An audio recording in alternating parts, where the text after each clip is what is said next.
Hola, bienvenido a un nuevo episodio de Tiempo Real. Ya sabes, este espacio en YouTube en donde comentamos nuestra visión sobre la evolución de los mercados financieros. Y como has visto en el titular, seguimos siguiendo el planteamiento que nos habíamos marcado hace unas semanas, porque realmente los mercados siguen evolucionando y siguen dentro de ese guión, como vamos a ver ahora mismo.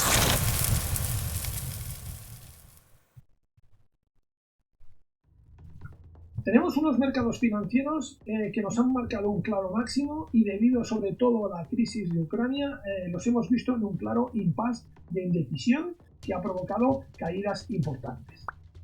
Esa es la foto que teníamos hasta ese momento. Pero ¿qué ha cambiado en el escenario en las últimas semanas? Pues bien, en las últimas semanas hemos visto cómo el mercado hacía un impulso alcista de nuevo que parecía recuperación, pero ya os avisamos que podía ser pura trampa. A día de hoy ese guión se sigue cumpliendo. Vamos a verlo en los gráficos. Vamos allí. Y vamos como siempre a posicionarnos en primer lugar con el S&P 500. Y el S&P 500 nos deja muy clara la foto que os estábamos comentando, es decir, una figura de cambio de tendencia. Fijaos cómo ese 1, 2, 3 que os hemos comentado pues se está cumpliendo, digamos, de una forma bastante exacta, con este máximo, este mínimo, este máximo inferior al anterior y un retroceso. Esta figura se confirmaría en el caso del S&P 500, insistimos, con la rotura de los 4.334 puntos. Ese sería un poco el escenario que tenemos en este momento. Además, si nos vamos al gráfico diario, pues podemos ver cómo realmente la figura se está cumpliendo de una forma bastante fiel, bastante exacta. Esto nos dejaría un escenario de cambio de tendencia de largo plazo, dado que esta es una figura que no habíamos visto en muchísimo tiempo. Fijaos cómo tener un máximo inferior al anterior en toda esta tendencia, pues hombre, tenemos figuras quizás menores, pero cuesta verlo, a no ser que nos vayamos al octubre de 2020. Este sería el primer punto de indecisión, desde el cual es verdad que se recuperó y la caída de febrero de 2020. ¿Vale? Nos teníamos que remontar a ese punto para encontrar una situación técnica parecida a la que vemos en este momento. Hemos visto el S&P 500. Vamos a ver qué pasa con Nasdaq. ¿Qué pasa con Nasdaq?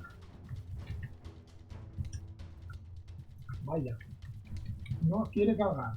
Ahora, ¿qué pasa con Nasdaq? Pues bueno, con Nasdaq tenemos una estructura ligeramente parecida, aunque aquí tenemos un doble techo además, ¿vale? Pero este máximo que estaría representado por este doble techo, vemos que nos marca un nuevo máximo claramente inferior, incluso inferior a esta zona que podría ser una zona de contraste del movimiento que estamos viendo, de validez de ese movimiento de 15.663 puntos, pues no hemos ni tocado esa zona. Por lo tanto, hay una debilidad evidente del mercado que además nos la marca estos dos gaps de aquí. Así que atención a la pérdida de esos 13.732 puntos, porque esto nos llevaría seguramente a los 12.165, confirmando también esa figura de cambio de tendencia en el medio o largo plazo. En el caso del Dow Jones, pues tenemos evidentemente este escenario que prácticamente lo debemos descartar, que es un escenario que deshabilitaría esta figura bajista, y en cambio, como podéis ver, pues estamos siguiendo esta figura de forma clara con ese 1, 2, 3. También en el caso del Dow Jones, aquí no ha logrado romper esa zona de referencia situada en los 35.428, al menos la ha testeado, la diferencia del Nasdaq. Pero bueno, aquí la zona de rotura se situaría en los 33.644 puntos, con un claro objetivo en esos 29.476, lo que supondría un descenso del 20% respecto al máximo. Esto en lo que respecta a mercados americanos. Vamos a ver qué pasa en mercado asiático. Vamos a ver el Nikkei. Un Nikkei que tiene una estructura, como podéis ver, ligeramente diferente, con este doble techo que nos ha marcado aquí, y esta también figura de 1, 2, 3. Una figura que nos marca un escenario de 23.989 puntos y diríamos un nivel de testeo de esta figura que sería esos 25.719 puntos, y concretamente más además los 28.800 y algo que significaría la rotura de esta directriz bajista. Mientras no veamos ninguno de estos dos escenarios, este 27.519 o 28.000, no romperíamos esta figura que estamos viendo aquí en el gráfico, una figura de cambio de tendencia que quizás no es tan acusada o tan clara como en índices americanos porque no venimos de una tendencia alcista tan potente, pero que sigue estando ahí y nos sigue marcando desde el punto de vista técnico un cambio de sesgo importante que se vería confirmado evidentemente si perforáramos esos 24.000 puntos, que eso sí que sería un problema grave para el Nikkei. Vamos a ver el DAX. Un DAX que ha acusado especialmente la crisis de Ucrania, con un doble máximo que nos marca aquí, y también nos está marcando claramente esta figura de cambio de tendencia con ese 1, 2, 3, un mínimo que ha llegado a profundizar hasta niveles de 12.441 puntos y que, bueno, lo hemos podido marcar más o menos aquí, ¿no? En esa zona de 13.265 puntos, y que si sigue respetando esta dinámica y perforamos de nuevo esta zona, nos iríamos hasta los pues 11.454 puntos, lo que supondría una pérdida del 30% respecto al máximo. Este es el escenario que tenemos en este momento, y mientras no rompamos estas directrices bajistas, la verdad es que no vemos un claro cambio de sesgo. Ahora nos vamos a ir al FTSE, que junto con el Nikkei es el índice díscolo de todo el grupo que estamos examinando. Es el índice un poco que nos da una lectura un poco diferente. ¿Por qué? Porque aquí, como podemos ver, hemos marcado un doble techo, y esto nos deshabilitaría en cierta manera. Esta figura de 1, 2, 3 ya no tendría la misma fuerza o la misma vigencia. Por lo tanto, tenemos a el FTSE bajo observación, porque aquí podríamos tener la excepción a la regla del resto de mercados. Veremos quién tiene razón, si el FTSE o el resto del mercado, pero en este momento el FTSE nos está marcando una figura claramente diferencial en ese sentido. Volveríamos a la disciplina del resto de índices si perdemos estos 7.535 puntos. En cambio, si superamos esos 7.658, pues el FTSE marcaría una divergencia clara respecto al resto de índices de renta variable. Siguen vigentes esos objetivos de 7.193 por debajo y esos 6.896 puntos. Y vamos a cerrar viendo un poco el activo a reserva de referencia, que es el oro, que nos marcó en el punto álgido de la crisis de Ucrania ese valor superior a los $2.000 por onza, y ahora mismo se haya estabilizado en esos $1.920 aproximadamente. Hemos recuperado la directriz alcista y seguimos en esta zona de control, como habíamos nosotros predicho, de los más o menos ligeramente por debajo de los $2.000. Yo diría que el oro se mantiene a la espera de ver cómo evolucionan los acontecimientos.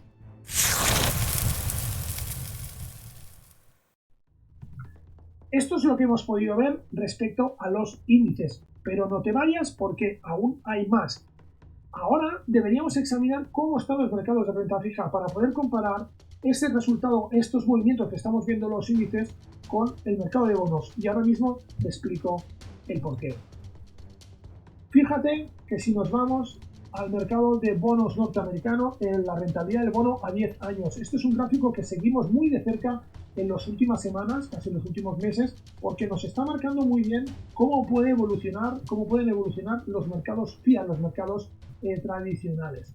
Aquí podemos ver exactamente la clara relación que hay entre un pico, una subida de la rentabilidad del bono y las caídas de los mercados de renta variable. Esto se ha producido en 2018, en 2008, en 1997, en 1994 y en 1987. Pues bien, ahora estamos aquí, con el bono de 10 años en línea roja, aquí en máximos, totalmente desbocada esa rentabilidad. Esto daría pie también a reforzar la teoría de ese cambio de tendencia, ese cambio de sesgo en los mercados de renta variable, porque podríamos acabar viendo caídas de este tipo como ha sucedido de forma histórica. Así que mucha atención al mercado de bonos.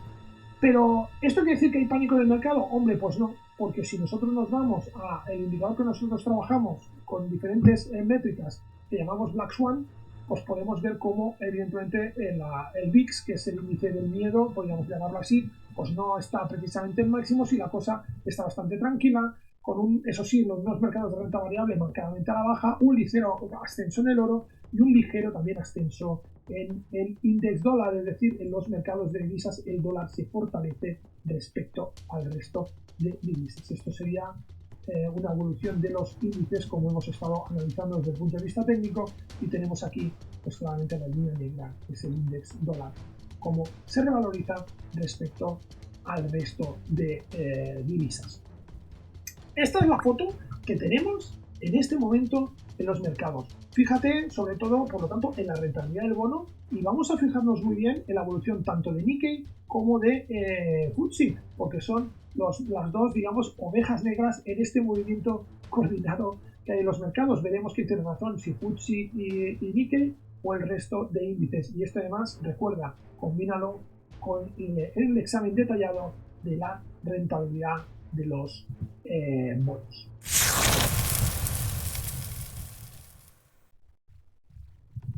Bien, pues este ha sido el análisis del mercado que hemos visto. No quiero irme sin dejar de comentar una noticia que tuvo lugar la semana pasada, que ha sido la reunión de política monetaria del Banco Central Europeo.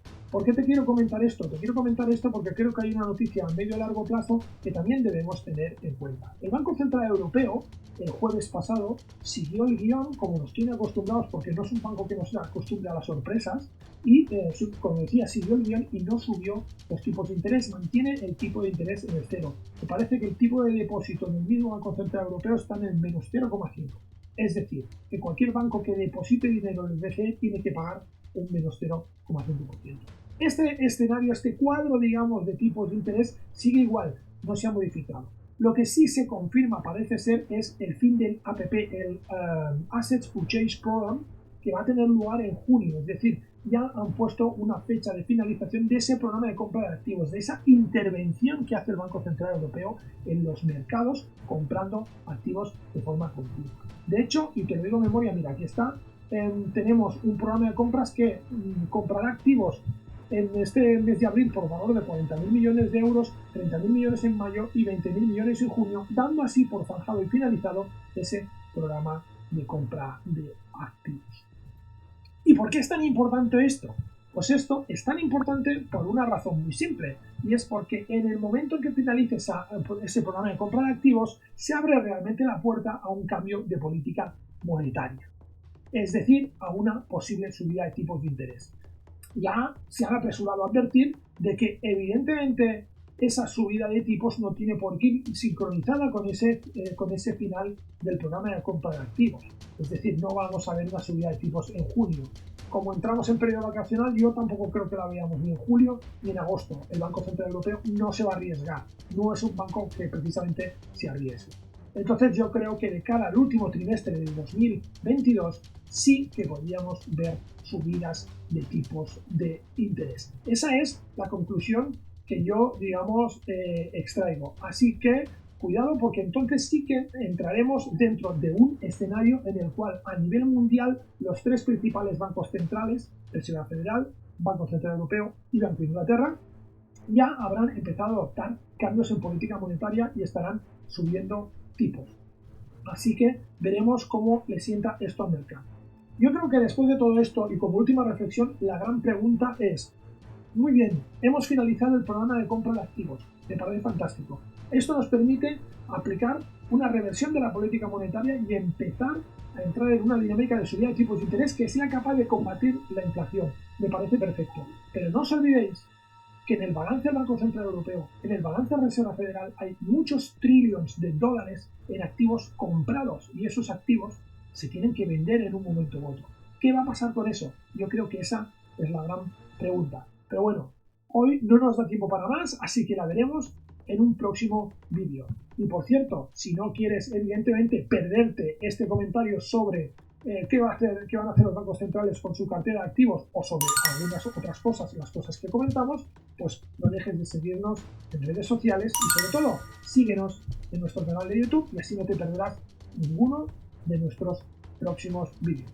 Como siempre, ha sido un placer. Espero que este espacio te haya sido de mucha utilidad, y nos vemos en las redes, nos vemos en la web, en forexperiences.com, si quieres aprender de mercados financieros y también de criptoactivos, porque sabes que estoy muy implicado en el mundo de los criptoactivos. Y si no, nos vemos la próxima semana en el próximo vídeo de tiempo real. No faltes. Hasta la próxima.